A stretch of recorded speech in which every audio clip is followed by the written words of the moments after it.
কোরআন নাজিলের মাস রমাদান, আপনি কি বলবেন আর আমার দর্শকদের জন্য? আলহামদুলিল্লাহ ওয়াসসালাতু ওয়াসসালামু আলা রাসূলিল্লাহ। আসলেই কোরআন নাজিলের মাস মাহে রমজান, এই শিরোনামটির যথেষ্ট তাৎপর্য রয়েছে এবং এই শিরোনামটি আমি বলবো অত্যন্ত চিত্তাকর্ষকও বটে। কারণ কোরআন মাহে রমজানে নাজিল হয়েছে। কোরআন নাজিলের মাস মাহে রমজান, এটাকে আমরা ছোট্ট করে এভাবে বলতে পারি, কোরআন চর্চার মাস মাহে রমজান, কোরআন অনুশীলনের মাস মাহে রমজান। শুধু কেবল মহাগ্রন্থ আল কোরআনই এই মাসে নাজিল হয়নি, আসমানি যে কয়টা গ্রন্থ আছে সবগুলো গ্রন্থ এই মাসেই নাজিল হয়েছিল।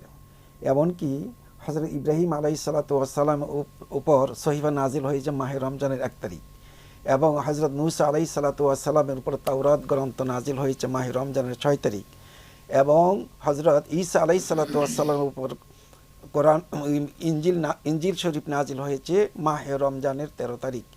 এমনকি হযরত দাউদ আলাইহিসসালাতু ওয়াসসালামের উপর জাবুর কিতাব নাজিল হয়েছে মাহে রমজানের 18 তারিখ, এবং মহাগ্রন্থ আল কোরআন নাজিল হয়েছে মাহে রমজানের 24 তারিখ দিবাগত রাতে।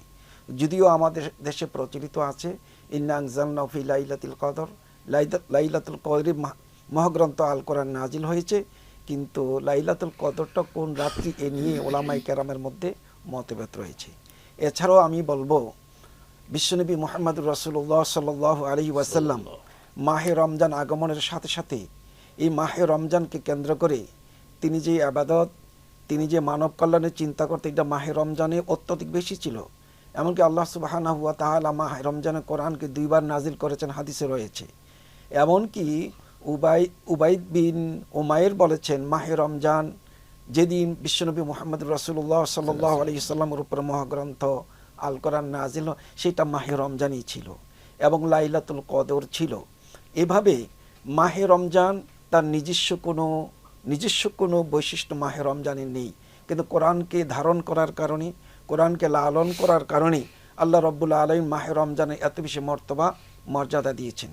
এই জন্য আমি বলবো মাহে রমজান যদি কোরআনকে পাওয়ার কারণে এত মর্যাদাশালী হতে পারে, এবং একটি রাত্রি যদি 1000 মাসের চেয়ে উত্তম হতে পারে, যেই জাতি এই কোরআনকে ধারণ করেছে সেই জাতি যদি কোরআনকে একটু লালন করে ধারণ করে, কোরআনকে যদি তেলাওয়াত করে, কোরআনের অর্থ ব্যাখ্যা যদি বুঝে পড়ার জন্য যদি চেষ্টা করে, সেই জাতিও কিন্তু গোটা বিশ্বের দরবারে শ্রেষ্ঠ জাতি হিসাবে পরিগণিত হবে। এমনকি কোরআনে কারিম মাহে রমজান আসলে আমরা কোরআনে কারিমের শুধু তেলাওয়াত করি, আসলে শুধু তেলাওয়াতই কিন্তু যথেষ্ট নয়।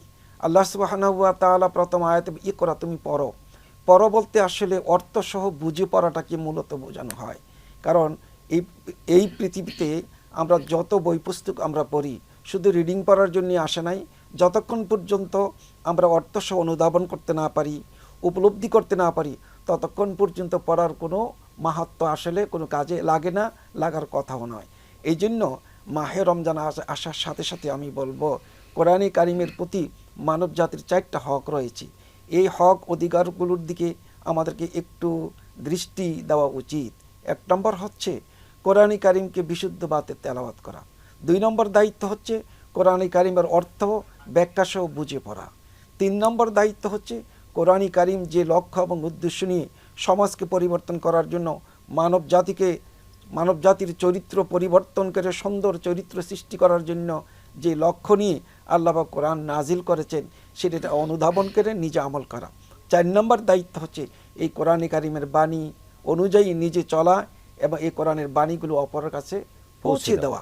বাল্লিগু আন্নি ওয়ালাউ আয়া, বিশ্বনবী মুহাম্মদুর রাসূলুল্লাহ সাল্লাল্লাহু আলাইহি ওয়াসাল্লাম গোটা জাতিকে উম্মাহকে উদ্বুদ্ধ করেছেন কোরআনের বাণীগুলো পৌঁছে দেওয়ার জন্য। এমনকি স্বয়ং আল্লাহ রাব্বুল আলামিন কোরআনে কারিমে নবীজিকে লক্ষ্য করেন, বাল্লিগ মা উনজিলা ইলাইক, তোমার উপর যেই বাণীগুলো নাজিল করা হয়েছে সেগুলো অপরের কাছে তুমি পৌঁছে দাও। এইভাবে আমি বলবো যে কোরআন নাজিলের মাস মাহে রমজান, কোরআনকে চর্চা করতে হবে, কোরআন নিয়ে গবেষণা করতে হবে। এই কোরআন ব্যক্তিগত জীবনে, সামাজিক জীবনে, মানুষের কল্যাণের জন্য, রাষ্ট্রের কল্যাণের জন্য, সমাজের পরিবর্তনের জন্য সার্বিকভাবে চেষ্টা করা আমাদের নৈতিক দায়িত্ব।